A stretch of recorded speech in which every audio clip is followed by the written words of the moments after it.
Hola, mi nombre es Estefanía Acevedo Castañeda y bueno, esta es la presentación de la tarea 2 del curso de modelos pedagógicos. Como hablaba con usted, tutora, pues en esta ocasión me toca a mí hacer un poquito como la presentación sola porque no pude comunicarme ni acordar nada con mis compañeros. Me imagino que ellos en su momento lo presentarán también solos. Y bueno, entonces vamos a empezar. Para ello quisiera primero hablar sobre, hacer una introducción sobre qué es un modelo pedagógico, ¿no? Como bien es sabido, pues de acuerdo a las teorías y a las lecturas realizadas, los modelos pedagógicos responden a tres preguntas básicas. La primera, que son pues esenciales en el proceso educativo. La primera de ellas es ¿para qué estudiar? ¿Cuál es la forma más efectiva de hacerlo? Y qué cosas enseñar, ¿no? Eh, y bueno, y debido a la necesidad de buscar diversos métodos, enfoques, estrategias, procedimientos que certifiquen los procesos productivos, eficientes y efectivos y menos costosos que requiere nuestra sociedad actual. Y además del deseo del hombre de transmitir los valores culturales, los principios éticos y estéticos, se han creado pues varios modelos pedagógicos a través de la historia que satisfagan precisamente estas necesidades. Y nosotros como educadores en formación, como profesores en entrenamiento, pues debemos conocer cada una de las características que describen o que conforman estos modelos pedagógicos, ¿no? Los comprenden. Y para comprender de esa manera la evolución que ha tenido la educación en toda la historia hasta nuestros años hoy y entender los modelos actuales que van surgiendo, ¿no? De esta manera podemos tomar mejor como cada uno, como cada una de lo mejor que estos modelos traen en nuestro quehacer docente con el fin de formar pues personas íntegras y competentes para el mundo en todos los ámbitos de la vida, ¿no? Y de manera que ellos puedan enfrentar y proponer las problemáticas, ya sean de cualquier naturaleza, sociales, eh, medioambientales, laborales que se puedan presentar, ¿no? Económicas, etcétera, incluso políticas. ¿Qué más? Bueno, de acuerdo con eso anterior, entonces en este trabajo precisamente la finalidad es esa, ¿no? Identificar las características, los roles de los actores del quehacer educativo, o sea, docentes, estudiantes, y los aportes significativos que han tenido estos modelos y reflexionar un poco sobre ellos, ¿no? Bueno, antes de empezar así como a analizar un poco más a profundidad, quisiera decir que yo hice algunas preguntas que me surgieron tanto con los textos leídos como que pues ya son de tipo de interés personal, ¿no? Y son las siguientes, les voy a mencionarlas y ya pasamos a analizar un poquito. La primera es, en los modelos donde la evaluación formativa no tiene como un puntaje, vemos que muchos de los modelos dicen que tiene que tener una formación formativa, que es el continuo, etcétera, pero que, por ejemplo, en el caso del constructivismo no tiene un puntaje, no tiene una calificación cuantitativa, ¿no? Entonces, ¿de qué manera, según esto, se debe calificar al estudiante? ¿Qué sistema es usado para promoverlo al siguiente grado o no promoverlo, ¿no? La siguiente es en qué se diferencia el modelo constructivista y del aprendizaje significativo, ¿no? Si es que hay diferencias. ¿Qué tipo de actividades y estrategias específicas son propias del modelo constructivista y cuáles son los modelos pedagógicos más efectivos para la enseñanza de lenguas extranjeras y por qué?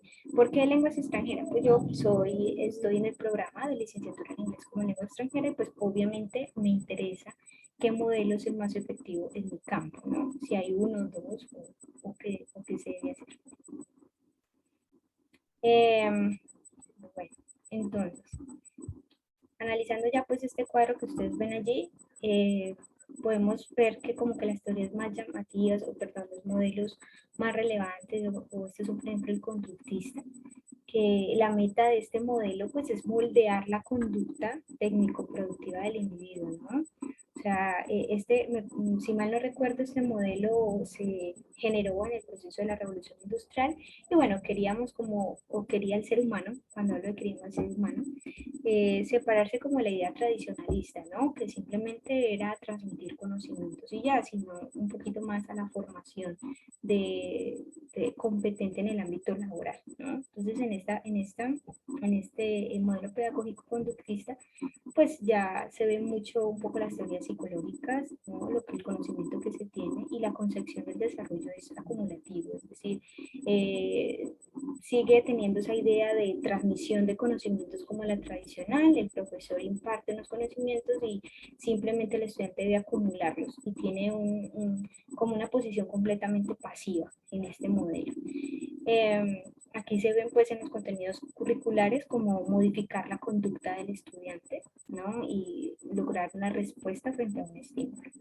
La metodología es completamente expositiva, es decir, el maestro está allí transmitiendo los conocimientos. La evaluación, pues analizando estas lecturas y al realizar este cuadro, pues es completamente sumativa, es decir, que lo importante es el resultado de todo el proceso, no tiene en cuenta como qué sucedió durante el proceso de educación, sino simplemente si logró el aprendizaje que se quería o no.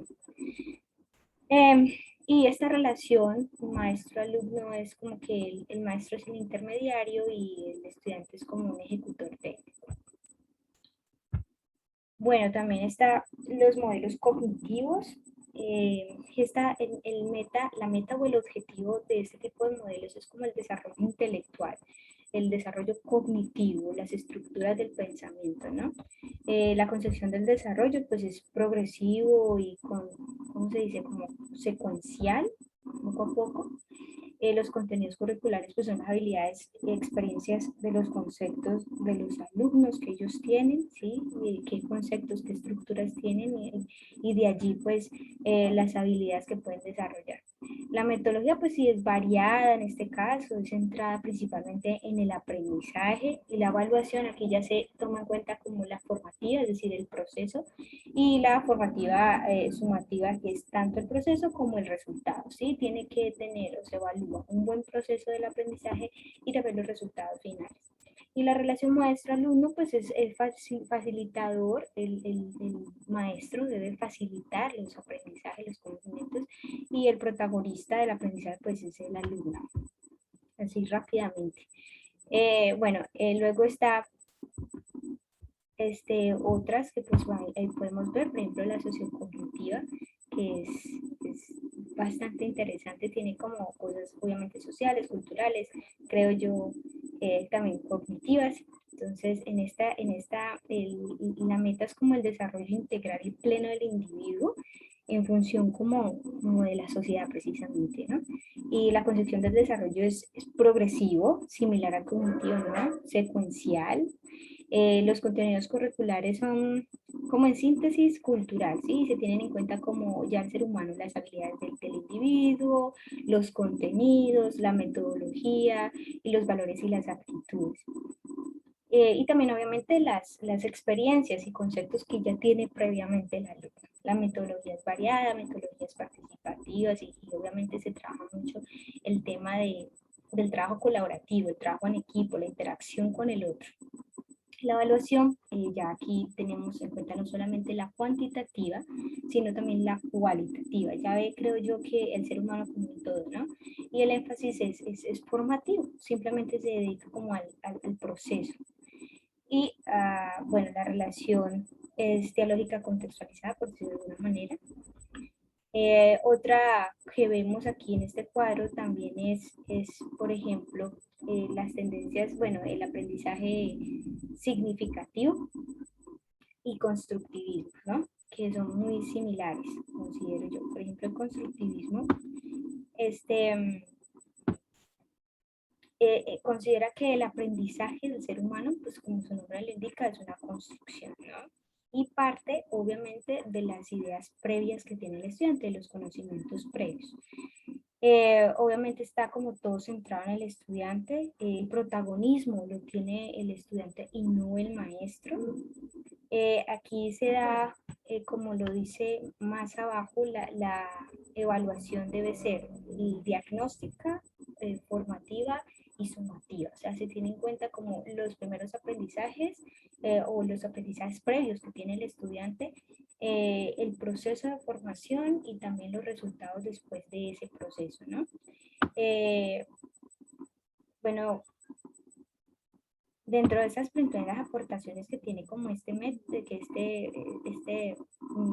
modelo, medio logra desarrollar como las habilidades cognitivas y se asegura que los aprendizajes sean significativos. Aquí vemos que ya hablamos otra vez de aprendizaje significativo Ausubel, duraderos, es decir, que sean perpetuos, que no solamente sean en el momento o memorísticos, sino que tengan perpetuidad, ¿sí? Que se encajen como en la memoria a largo plazo y que el estudiante pueda saber utilizar esos conocimientos en la resolución de problemas, situaciones o escenarios que se le presenten, ¿no? Um, por ejemplo, el aprendizaje significativo, pues creo yo que tiene como una íntegra relación entre el constructivismo y este. Creo que dentro del constructivismo está el aprendizaje significativo. Creo que no se deberían como separar. Yo no estoy segura, pero según lo que comprendí, pues uno tiene mucho que ver con el otro, está íntimamente ligado, ¿no? Y pues ya que aborda cada uno de los elementos, factores, condiciones, tipos que garantizan la adquisición y la asimilación, la retención de los conocimientos. El aprendizaje significativo pues aporta más calidad al sistema educativo, incrementa los resultados académicos, la autoestima del maestro, incrementa e incentiva por ver el resultado del trabajo realizado, hay mayor motivación en los alumnos y esto es muy importante. Aquí ya podemos hablar de que para que el aprendizaje significativo ocurra, para que realmente hayan aprendizajes que puedan ser utilizados o puestos en práctica en diferentes contextos, se necesita una motivación intrínseca, es decir, que el estudiante realmente quiere aprender, que se interese, que tenga curiosidad por eso que pueda facilitarle el maestro, ¿no? Y hay uno en especial que quiero destacar que me llamó mucho la atención, que es el de las tendencias humanistas. Pues este realmente se basa como en el respeto mutuo, como en ver al estudiante como un todo, no solo como una máquina para aprender, ¿sí? El maestro es como una ayuda constante del estudiante. Eh, sí, ya quiere ver como darle una nueva imagen al ser humano, ¿sí? A la ciencia, a la sociedad, como un todo. Creo que es importante porque nosotros como maestros, al tener en cuenta las tendencias humanistas, pues somos empáticos con nuestros estudiantes, nos ponemos como en sus zapatos y podemos entender de pronto qué cosas se les dificulta, qué cosas son buenas y los ayudamos a buscar precisamente en qué habilidades destacan. Entonces me parece que es muy importante tener este modelo siempre presente en nuestro diario o nuestro quehacer. Por ejemplo, en estas tendencias humanistas también el docente debe interesarse por todos los aspectos que conforman al ser humano, a sus estudiantes, no solamente por la construcción de conocimientos o como las habilidades que tengan mentales, sino por otros aspectos de su personalidad, ¿no? Debe fomentar también, al igual que otros, como vemos, muchos de los modelos pedagógicos tienen algunas características en común y al igual que algunos se los mencioné anteriormente como el constructivismo y el sociocognitivo, debe fomentar el trabajo colaborativo, ¿no? Es importante la interacción con nuestro semejante. Y importantísimo en este modelo humanista que el maestro tenga que estar abierto a nuevas formas de enseñanza, no solamente regirse por las que ya conoce o con las que ya aprendió, sino estar en constante actualización, en constante mirar qué nuevas tendencias surgen, qué está siendo efectivo según los estudios científicos o simplemente las investigaciones que se realizan para implementarlo en su aula, en su quehacer y poder precisamente lograr los objetivos que se tienen con la educación, ¿no? Que sus estudiantes sean íntegros, que sus estudiantes sean competentes, que desarrollen sus habilidades para lo que son buenos, ¿sí? Hay estudiantes que se destacan más en algunas inteligencias que en otras, y es importante pues como que el docente siempre esté abierto y siempre esté atento a distinguir esto, ¿no? A mirar qué hace auténtico a un estudiante y ayudarlo a encontrar como que se desarrolle a plenitud, ¿no? Y como dije anteriormente, pues debe ser empático y rechazar cualquier forma autoritarismo y egocentrismo, es decir, que no sea el protagonista del proceso. Leía que de pronto algo en contra de este modelo es que como que se desvaloriza la labor del docente. Bueno, consideraría yo que a pesar de eso es importante como por eso evaluar y conocer todos estos modelos y tomar de cada uno lo mejor, ¿no? Las características o cosas que mejor, más positivas y que yo pueda aplicar en mi aula. Entonces eso es bueno. Y bueno, también es importante algo que quería destacar de este último modelo, la teoría de la modificabilidad estructural cognitiva, es que crea las bases fundamentales para vivir en una sociedad del conocimiento, que es la que actualmente estamos, ¿no?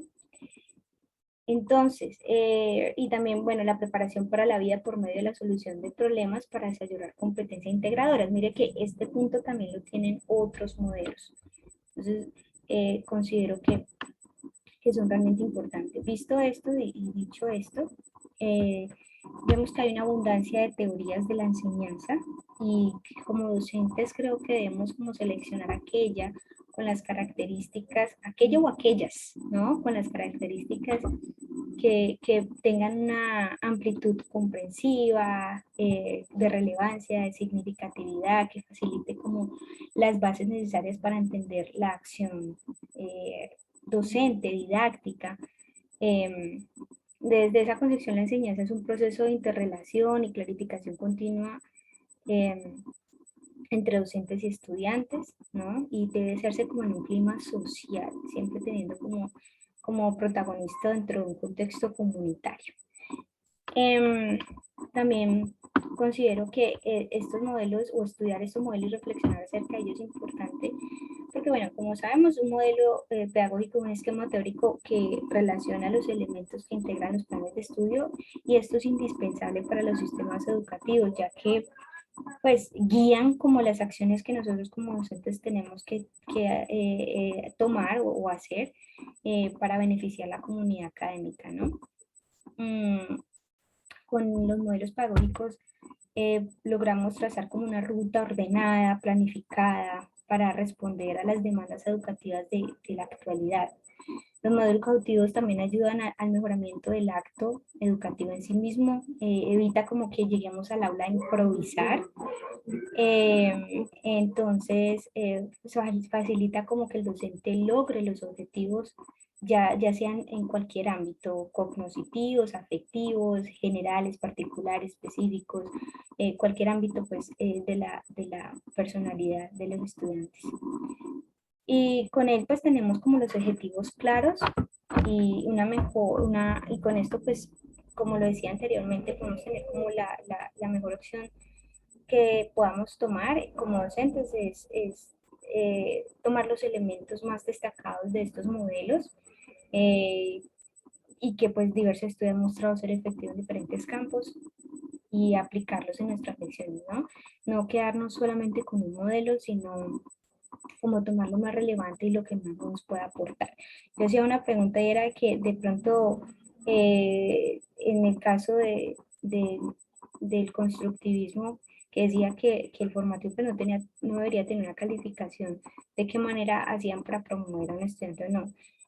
Creo que con las otras lecturas, ¿no? Me di cuenta de que para eso está la evaluación, la coevaluación, la heteroevaluación y la autoevaluación. Creo que eso es una manera muy efectiva también de lograrlo, de tener en cuenta de pronto cuánto cree el estudiante que merece, que considera que fue su desarrollo durante todo un curso que él mismo evalúe su propio aprendizaje, que nosotros juntos evaluemos cómo fue de pronto la interacción entre ellos y nosotros, y podamos, y creo que de esa manera en el constructivismo se lograría pues tener como una evaluación eh, cuantitativa, ya que bueno, esto es lo que propone el modelo, pero lo cierto es que en nuestro sistema educativo colombiano pues se requiere una calificación numérica, ¿no? Cuantitativa, no solamente la cualitativa o las apreciaciones del docente frente al desarrollo, sino pues que requiere la calificación, los puntajes. De hecho, por eso tenemos las pruebas estandarizadas como las saber. Entonces, de esta manera, pues podemos, vuelvo a lo mismo, podemos tomar como elementos de diferentes modelos que sean o que hayan demostrado ser más efectivos. Otra de las preguntas que yo misma me hice fue en mi campo de las lenguas. Es lo mismo, creo que no hay diferencia en la disciplina que se emplea, que se quiere transmitir, ¿no? En todas debe haber como tomar estas herramientas de diferentes modelos y mirar cuál es más efectiva para lo que cada docente o cada institución quiere lograr. Entonces, en este caso, creería yo que es importante tener muy presente las ideas o los elementos del constructivismo, del aprendizaje significativo que realmente creo que uno es muy íntimamente ligado al otro, y también las humanistas. Creo que es importante nosotros ver a nuestro estudiante precisamente como son, como humanos, como personas, con un respeto y empatía, ¿no? Y realmente que nuestra actitud pueda motivarlos a ellos a querer aprender, que nosotros como docentes les transmitamos además de conocimiento como ese interés por superarse, por autodescubrirse, por también por ser autodidactas, ¿no? Independientes, que ellos mismos busquen, que indaguen, que investiguen, que realmente quieran saber más de las pocas pinceladas que uno puede darles durante una clase. Digo esto porque muchos de mis excelentes docentes que en algún momento influyeron en lo que soy hoy, pues en clase solamente me dieron un abrebocas de ciertos temas o situaciones interesantes, y yo tuve que buscar para ampliar mi conocimiento, pero ahí la clave fue la manera en que ellos transmitieron esos pocos conocimientos de mí, que abrieron mi curiosidad y mis ganas de aprender más. Entonces nosotros como docentes tenemos que transmitir, además de conocimientos, esas ganas, esa motivación, realmente tener una relación agradable con nuestro estudiante para que no tenga una animadversión o no genere una animadversión en ellos, sino que realmente ame la asignatura, y más que la asignatura como que busque querer más, ampliar su conocimiento y dejar en ellos, como decía el constructivismo, tener como o generar o desarrollar un pensamiento crítico, ¿no? Reflexivo, y también, como dice el humanismo, como desarrollar también la creatividad del estudiante, ¿no? Que pueda desarrollar estas cualidades o estas habilidades que son importantes en todos los ámbitos de la vida, en el académico, en el laboral, en la relación con otros, en mi diario vivir, ¿sí? En cuando se me presenta una situación, qué hacer, cómo hacer, recordar como eso, que sea algo práctico, reflexivo, crítico, más ahora en esta crisis política y social que está en nuestro país. Es importante que el estudiante pueda generar una postura clara frente a todo y tomar buenas decisiones que puedan cambiar el rumbo de nuestro territorio y de nuestra nación. Eh, la verdad, esta, esta tarea 2 ha dejado muchos conocimientos en mí.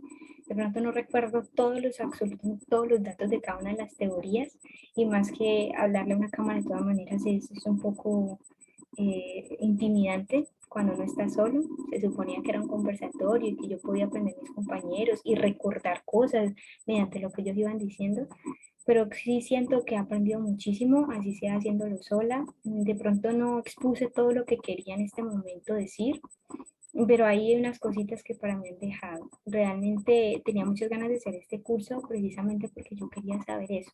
Como docente de lenguas extranjeras, especializada pues en inglés, cómo puedo llegarle de una mejor manera a mis estudiantes, cómo puedo dejarles una huella positiva en ellos, cómo puedo hacer que los aprendizajes realmente sean significativos y les sirvan a su vida, que no solamente aprendan estructuras gramaticales y ya, sino que realmente puedan emplear la lengua y puedan pensar, incluso debatir en otra lengua, ¿no?